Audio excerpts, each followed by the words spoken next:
అబ్బో ఇక్కడ కేజీ చీరలు కొంటే అర కేజీ చీరలు ఫ్రీ అంట. మంగళ్య షాపింగ్ మాల్, కేజీల్లో సేల్, టన్నుల్లో ఆనందం.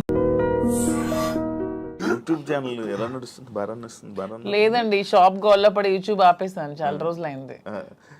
స్టార్టింగ్ లో మీ యూట్యూబ్ ఛానల్ కి ఎంతో తక్కువ మంది ఫాలోవర్స్ ఉండేవాళ్ళు. అలాగే ఈ మధ్య ఇష్యూ అయిన తర్వాత మంచి సబ్స్క్రైబర్ తో, మంచి వ్యూవర్షిప్ తో, అదే చాలా లక్షల్లో సబ్స్క్రైబర్, మంచి వ్యూవర్షిప్ తో వెళ్ళింది. మంచి సక్సెస్ అయినట్టుంది యూట్యూబ్ అంతా. రెవెన్యూ పరంగా వచ్చింది నాకు. స్టార్ట్ చేసిన 1 month లోనే 2 lakhs అంత వచ్చింది యూట్యూబ్. ఆ పిల్లలే తీసుకుంటున్నారు, వీడియోస్ పెడతారు వాళ్ళే.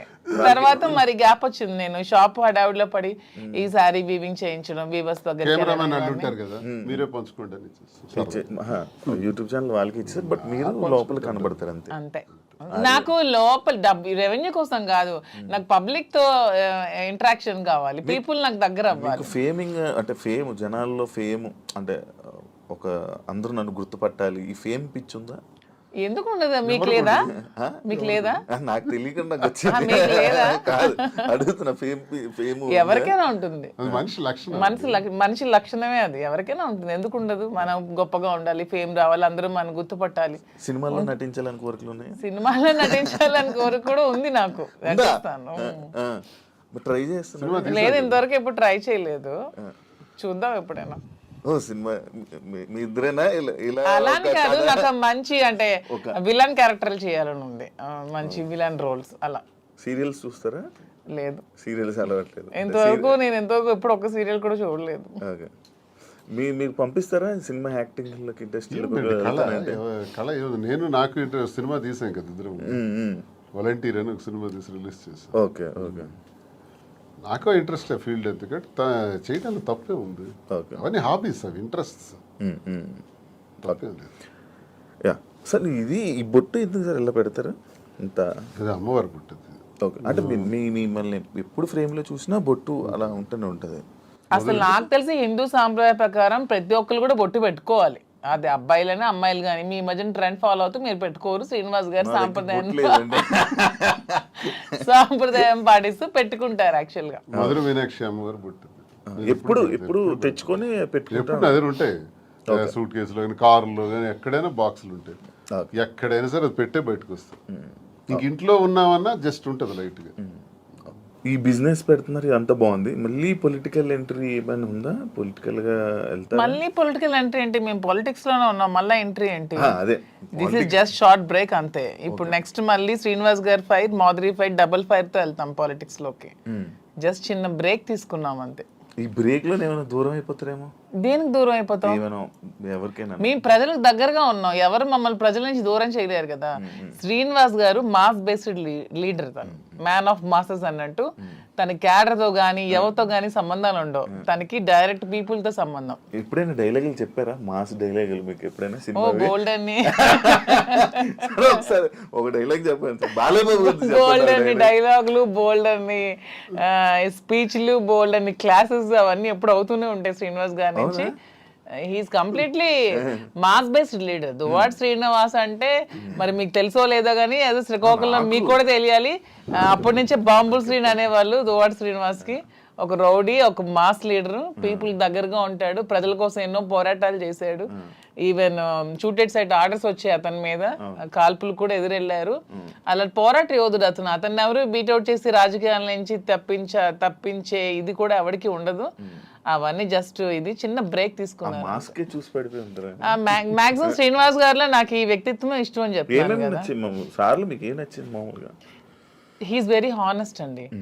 ఎప్పుడు కూడా నాకు తెలిసి ఇంతవరకు నేను ఈ 5 years నేను రాజకీయాలు ఉన్నప్పుడు ఎంతో మంది వచ్చి అతని దగ్గర మేము ఇవి ఇస్తాం, ఎంత డబ్బులు ఇస్తాం, మాకు ఇది చేయండి, మాకు ఇది ఇస్తాం, మీ ట్రాన్స్ఫర్ చేయండి అన్నప్పుడు ఏ రోజు కూడా 1 రూపీ కూడా ఎవరి దగ్గర కూడా ఆశించని వ్యక్తి ఎవరైనా ఉన్నారంటే పాలిటిక్స్ లో దువ్వాడ శ్రీనివాస్ ఒక్కలే.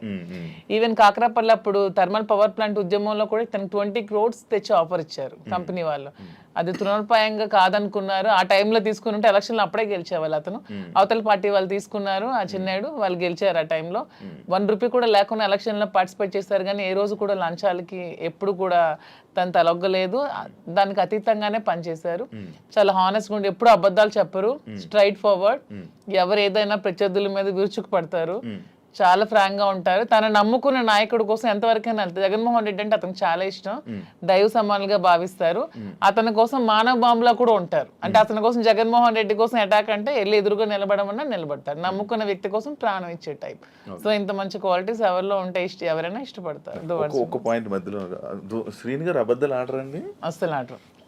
మీరు ఎప్పుడు అబద్ధం ఆడలేదు మీ వైఫ్ వాణి గారి దగ్గర కానీ అక్కడ? నేను అబద్ధం ఎప్పుడు? దేనికి ఆడాలి? అన్ని ఫెయిర్ గానే ఉంటాను నేను. ఓకే.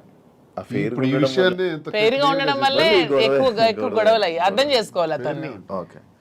సరే మీకు సో అదే మా ధైర్యం. ఇప్పుడు అవినీతి అవినీతి అక్రమాలు భూదందాలు అధికార దుర్వినియోగం చేస్తే ఇప్పుడు కూటమి ప్రభుత్వంకి బెస్ట్ ఛాన్స్. నా మీద అవినీతి ఇయ్యొచ్చు, లోపల ఇయ్యొచ్చు. నేను ఇంత టార్గెట్ చేసి మాట్లాడదాను కదా. ఇంతమంది నాయకుల మీద ఎన్ని ఉంటాయి కానీ ఇతని మీద ఏం ఉండవు, క్లీన్ చిట్ తో ఉంటారు. జరగడానికి వీళ్ళు నేను చేయను, అదే నా ధైర్యం. మీరు అదే ఇందాక మర్చిపోయాను, మీరు ఏం డైలాగ్ ఎప్పుడైనా చెప్పారా మాధురి గారికి? ఏమైనా ప్రపోజ్ చేసినప్పుడు కానీ లేకపోతే అప్పుడప్పుడు ఏమైనా చెప్తా ఉంటారు? న్యాచురల్ గా ఉంటుంది తప్ప డైలాగ్స్ ఇవన్నీ కావు. తనకి ఆ రకంగా నాలో ఉన్న క్వాలిటీస్ నచ్చుండొచ్చు. ఆమెలో ఉన్నటువంటి ప్రేమతత్వం నాకు నచ్చింది. అదే కదా నేను కోల్పోయాను. ఆమె దగ్గర అదే పొందాను. నా కోసం పాపం అన్యాయం అయిపోయింది, ఒంటరి అయిపోయింది, కన్నవారి అత్తవారి దగ్గర మాట పడింది. సమాజంలో చాలా మంది ఏకాకిం చేసేసినారు. ఈ పరిస్థితుల్లో ఏం చేయాలి? నా పిల్లలు బాగానే ఉన్నారు, భార్య అందరూ బాగానే ఉన్నారు, ఆస్తులు రాసేసాను. సో వదిలేద్దామా? మా కోసం త్యాగం చేసిన అమ్మాయికి మేమే రాజకీయాల్లో తీసుకొచ్చి విడిచిపెట్టేస్తే ఒకవేళ ఏదైనా జరిగితే మనసు చిన్నది చేసుకుంటే ఆ పాపం మాకు చుట్టదా? మరి అలా ఉండేటువంటి అమ్మాయికి భరోసాగా నేను నిలబడ్డాను. నిలబడి నేను త్యాగం నేను నిలబడటం గొప్పతనం కాదు, నాలాంటి వాడి కోసం ఆమె నిలబడటం గొప్పతనం. నా జీవితం అంతా కూడా కేసులు, గొడవలు, ఇబ్బందులు, శత్రువర్గాలు చాలా ఎక్కువ. పాలిటిక్స్ లో సొంత పార్టీలో కూడా నాకు శత్రువులు ఉన్నారు, సొంత పార్టీలో నా తీరు నచ్చని వాళ్ళు ఉన్నారు. నేను ముక్కుసూటిగా ఉంటాను కాబట్టి ఎవరికి నచ్చదు. నేను ఎవరికి ఖాతరు చేయను. నా వ్యక్తిగత జీవితం నా మైండ్లో ఏదనుకుంటే అదే చేస్తాను. ఇలాంటి విభిన్నమైన కోణాలు కలిగిన వ్యక్తితో తానెందుకు ఈ టార్చర్ భరించాలా? తన త్యాగమా నా త్యాగమా? ఇన్ని బాధల మధ్య నేను భరోసాగా ఉండి మేము కలవాల్సిన పరిస్థితి వచ్చిందే తప్ప మేమేదో సమాజానికి చేసింది ఏదో ఇలా ఉండొచ్చా, ఇలా చెయ్యొచ్చా, ఇలా మీకే ప్రశ్నించబడిన వాళ్ళు చాలా మంది అనొచ్చు, ఏం సందేశం ఇస్తాడు ఇవన్నీ అంటే ఇది మా పరిస్థితి. అన్ని ఎక్స్ప్లెయిన్ చేసాం. బాగుంది, దయచేసి విమర్శించేవాడు కూడా మీరు చాలా సందేశాలు మీవి తీస్తే బోల్డ్ ఉంటాయి. ఓకే. ఇప్పుడు మీ ఇద్దరు పిల్లల్ని, మీ ముగ్గురు పిల్లల్ని మేమే చూసుకుంటాం అది అన్నారు కానీ వాళ్ళు యాక్సెప్ట్ చేస్తారా? మీ దగ్గర మా ధర్మం చేస్తున్నారా? మా ధర్మం మాది. ఇప్పుడు చేసినా చేయకపోయినా వాళ్ళ పిల్లలు ఆల్రెడీ సెటిల్డ్ అండి. ఒక అమ్మాయి, ఇద్దరు అమ్మాయిలు డాక్టర్లు అయిపోయారు. ఒక అమ్మాయికి ఆల్రెడీ మ్యారేజ్ చేస్తారు, ఇంకో అమ్మాయికి మ్యారేజ్ ఉంది. అది కూడా వాణి గారు డబ్బులు అడిగారు, అది కూడా తను ఒప్పుకున్నారు. మ్యారేజ్ చేయడానికి మేము ఫైనాన్షియల్ గా ఇస్తామని చెప్పి అది కూడా ఒప్పుకున్నారు. దాని కూడా నాకు ఏ విధమైన ప్రాబ్లం కూడా లేదు. ఇప్పుడు అందరూ అనుకుంటూ ఉంటారు మాధురి నాశనం చేసింది, మాధురి ఇచ్చేసింది, అది చేసిందని. ఇక్కడ నాశనం అయిపోయింది, కోల్పోయింది ఎవరు? నేను, నా పిల్లలు. ఈ హోల్ చాప్టర్ లో నేను ఇంతవరకు ఎప్పుడు ఎవరి దగ్గర అనలేదు కానీ మీ ఐ డ్రీమ్, నా పిల్లలు కోల్పోయారు కదా లైఫ్ ని. నా పిల్లలు అనాథలు అయిపోలేదా? నా పిల్లలు సమాజంలో ప్రాబ్లమ్స్ ఎదుర్కోరా? Vani already 58 years old, 60 years women. తనకి అన్ని సెటిల్ అయిపోయింది, ఫైనాన్షియల్ గా వెల్ సెటిల్డ్ అయిపోయింది. పిల్లలిద్దరిని పెళ్లిళ్ళు చేసుకుంది, పిల్లలిద్దరు డాక్టర్లు అయిపోయారు. నా పిల్లలు ఇంకా చిన్న 5 years 7 years పిల్లలే. సో ఇందులో కోల్పోయింది ఎవరు? నేను, నా పిల్లలు. అందరూ ఈజీగా అనేవచ్చు ఆస్తులు తీసుకుంది, అవి చేసుకుంది, ఇవి చేసుకుందని. కానీ హోల్ చాప్టర్లో నేను, నా పిల్లలు లాస్ అయ్యాం. ఇందులో లాస్ అయింది శ్రీనివాస్ గారు లాస్ అవ్వలేదు, వాళ్ళ వైఫ్ లాస్ అవ్వలేదు, వాళ్ళ పిల్లలు లాస్ అవ్వలేదు, నా ఫ్యామిలీ, మా హస్బెండ్ వాళ్ళు లాస్ అవ్వలేదు. దీంట్లో నేను, నా పిల్లలు కోల్పోయాం మా జీవితాన్ని. సో ఇది ఎవరు ఏ విధంగానే కామెంట్స్ చేసుకోవచ్చు, కానీ నేను ఓపెన్గా చెప్పాలంటే నా పిల్లలు లాస్ అయ్యారు. సో ఆ పిల్లలు నేను చాలా జాగ్రత్తగా తీసుకుంటూ వాళ్ళు ఉన్నతంగా చదివించుకుంటూ వాళ్ళు ఉన్నతమైన స్థానంలో పెట్టాలన్న ఆలోచనతోనే నేను ఇవన్నీ కష్టపడుతూ చేస్తున్నాను. దీన్ని ఎవరు ఏ విధంగా తీసుకున్నా ఐ డోంట్ కేర్. ఆయన పరువు లాస్ అయ్యారు అని అంటే ఎవరు?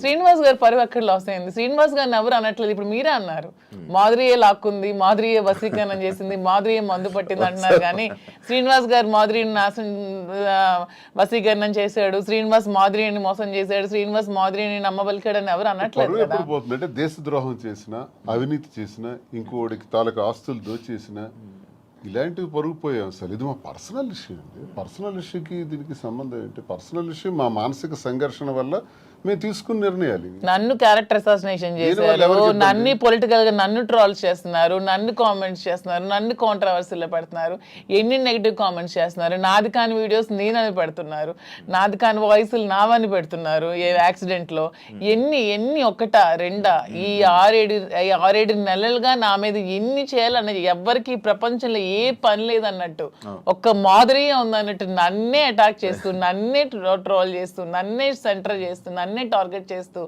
ఎంత చేయాలో అంత చేస్తున్నారు. నేను ఏ రోజు పోలీస్ స్టేషన్ మెట్లు ఎక్కానని నాకు తెలియదు, పోలీస్ స్టేషన్ చూసానని తెలియదు. ఈ పొలిటికల్ లైఫ్ లోకి వచ్చాక, శ్రీనివాస్ గారి లైఫ్ లోకి వచ్చాక స్టేషన్లకు తీసుకెళ్లి కూర్చోబెట్టారు, ఎన్ని పెట్టారు. సో అన్ని కోల్పోయింది నేను, నా పిల్లలు లాస్ అయ్యాం దీంట్లో. వాణి అని చెప్పొచ్చు ఇంటర్వ్యూల ముందుకు వచ్చి, ఏం కోల్పోయిందో చెప్పమానండి.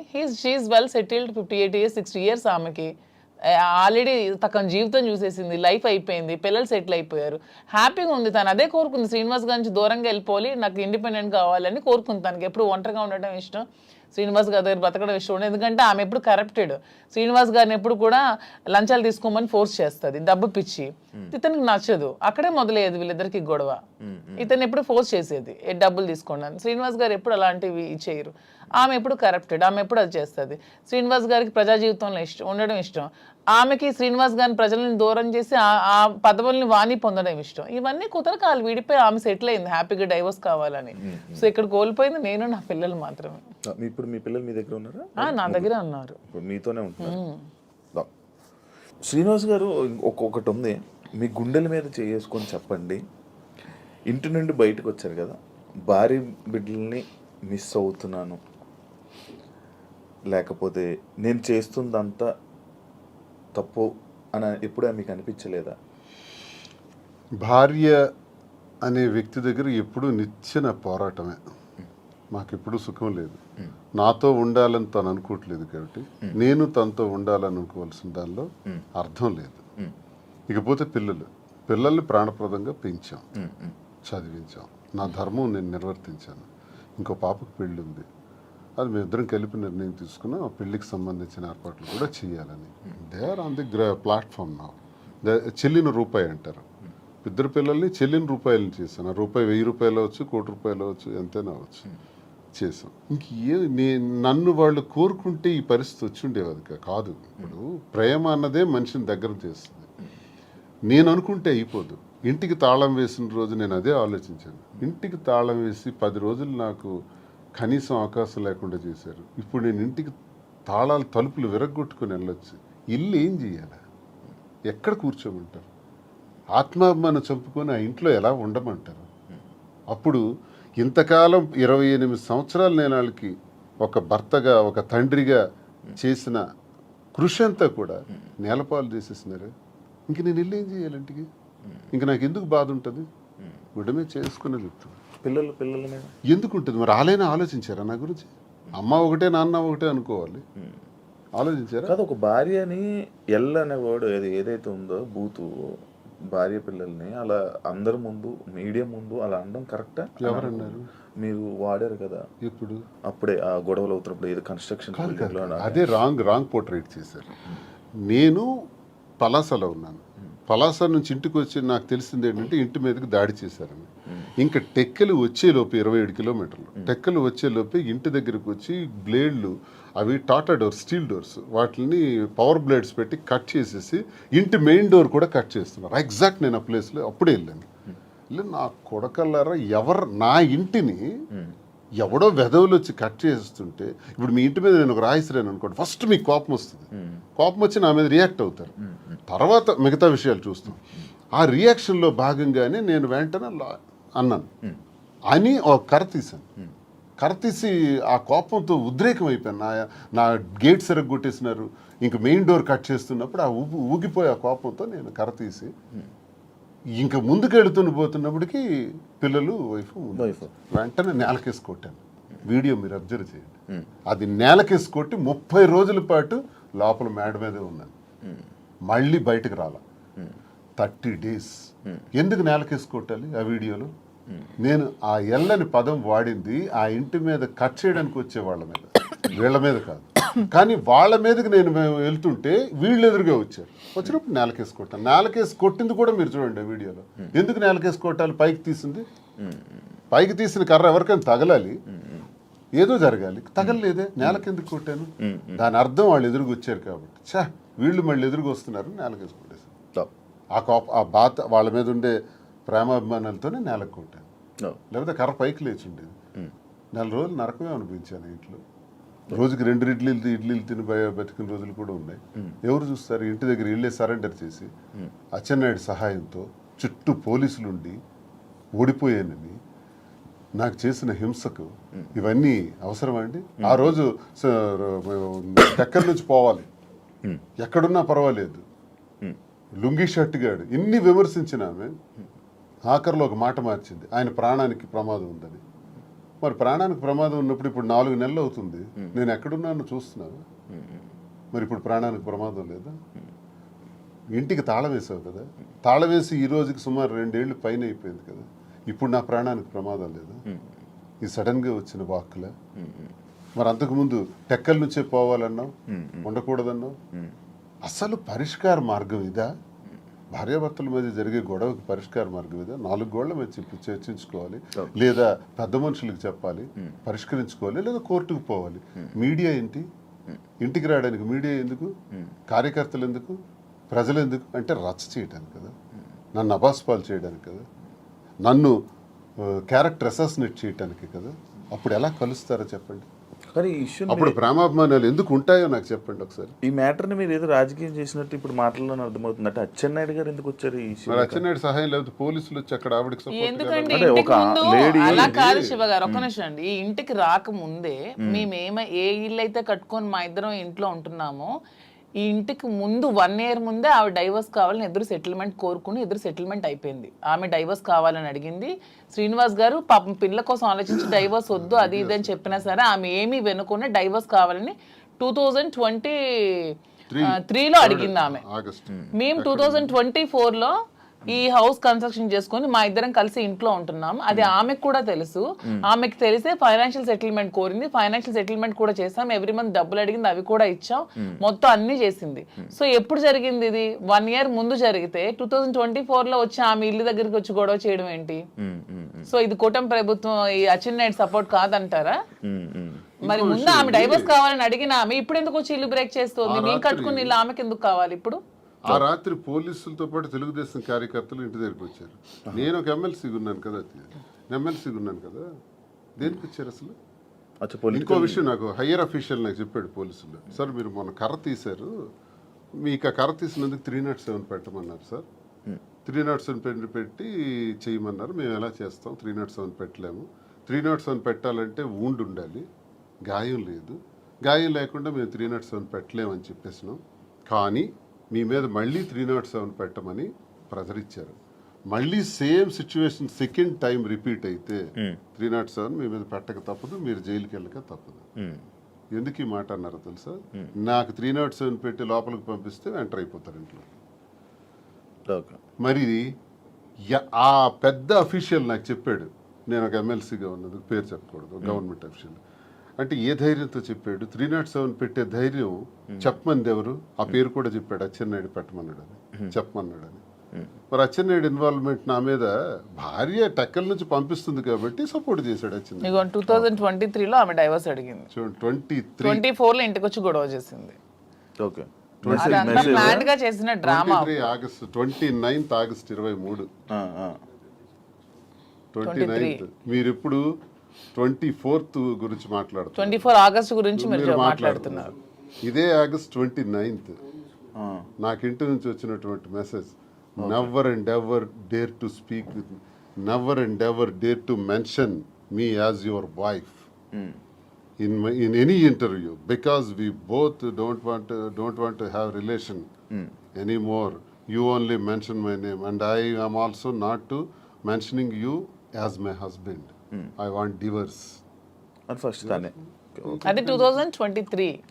ఈ గొడవ 2024. 2022లోనే గొడవలు జరిగాయి. 2022 నుంచి మా ఇద్దరం కలిసే ఉన్నాం. She know everything. తను మీరు ఇద్దరు కలిసి ఉండండి, నాకు అనవసరం, నాకు టికెటే కావాలని చెప్పి కోరుకుందామే. అలాగని టికెట్ కూడా ఇచ్చేసారు శ్రీనివాస్ గారు. అయినా సరే ఆమె నిలబెట్టుకోలేకపోతే పార్టీ మళ్ళీ శ్రీనివాస్ గారు టికెట్ ఇచ్చింది. సో మా రాష్ట్ర ప్రజల దౌర్భాగ్యం వాళ్ళ మీరు గుండె కర్మ మీద చేసుకొని చేసుకొని జగన్ చెప్పండి అని అంటే గుర్తు ఆమె వద్దనుకుంది కాబట్టి ఇవన్నీ జరిగాయి అంటున్నాను. లేకపోతే మా మధ్య ఇవన్నీ ఉండేవి కావు. చెప్తున్నాను, ఆమె చేసిన దానికి ఇవన్నీ జరిగాయి. కానీ ఆమె ఏదో మీరు ఏడుస్తూ ఉంటే అనుకుంటున్నారు నమ్మేస్తున్నారు కానీ జనాలు వాణి ఏదో అనుకుంటారు. నష్టపోయింది అనుకుంటే వాణి షీఈ్ వెరీ వెరీ హ్యాపీ. నన్ను బయటకు పుష్ చేయడం వల్ల షీఈ్ ఫీలింగ్ వెరీ హ్యాపీ. అది చాలా మందికి తెలియదు. ఇప్పుడు మీకు ఇప్పుడు వెళ్తారు కదా మీ ఊరు, మీ ఇల్లు టెక్కలో ఉంటాను. మా ఇంట్లో కట్టుకున్న ఇంటి దగ్గర ఉంటాం. మేము కట్టుకున్న ఇంట్లో ఉంటాం. మీరు కట్టుకున్న ఇంట్లోనే ఉంటున్నాము. ఓకే. ఆమె హ్యాపీగా ఉన్నారు. వాళ్ళకి ఏ నష్టం సార్? వాళ్ళకి ఏముంది? వాళ్ళకి నష్టమే ఉంది. దేనికి లోటు ఉంది? వాళ్ళకి నష్టం ఉంటుంది. అన్నీ సెటిల్డ్ కదా. ఓకే. నాకు ప్రాబ్లం ఉంది. ఇప్పుడు నా బండి ఎలా నడపాలి, ఇప్పుడు ఆ పాపకని రెండో పాపకని పెళ్లికి సంబంధించి, ఇప్పుడు నా నష్టపోయిన ఈ 3 పిల్లలకు సంబంధించి ఈ వ్యాపారాలు, ఈ ఒత్తిళ్ళు ఇప్పుడు నాకున్నాయి తప్ప వాళ్ళకే ఉంది. తనకేముంది చెప్పండి? ఆ వద్దనుకుంటున్నాను, ఫ్రీగా ఉంది. Yeah, done. Thank you. నేను ఇప్పుడు మీ రాజకీయం మీరు వదిలేసేయండి, మీ బిజినెస్ మ్యాన్ అని కానీ మీరు కూడా రాజకీయం వదిలేసి ఇప్పుడు మీరు 2022లో మీరిద్దరు ప్రేమికులుగా ఎలాగ ఉన్నారు అలానే ఇప్పుడు నా ముందు ఉండండి కాసేపు. ఇప్పుడు ఈ దేని గురించి మనం మాట్లాడట్లేదు. Actually interview February 14th lovers day. మీరు ఇప్పుడు ప్రేమికులే కదా? మేము February 14th ప్రేమికులం కాదు, మేము ప్రతిరోజు ప్రేమికులం. అందుకే ఇప్పుడు కూడా ఈ February 14th వస్తుంది కాబట్టి ఇది February 14th స్పెషల్ కాబట్టి మీకు కొన్ని ఉన్నాయి. అంటే మీకు rose day, teddy day, chocolate day ఇలాంటివి తెలుసా? ఐడియా ఉంది కదా?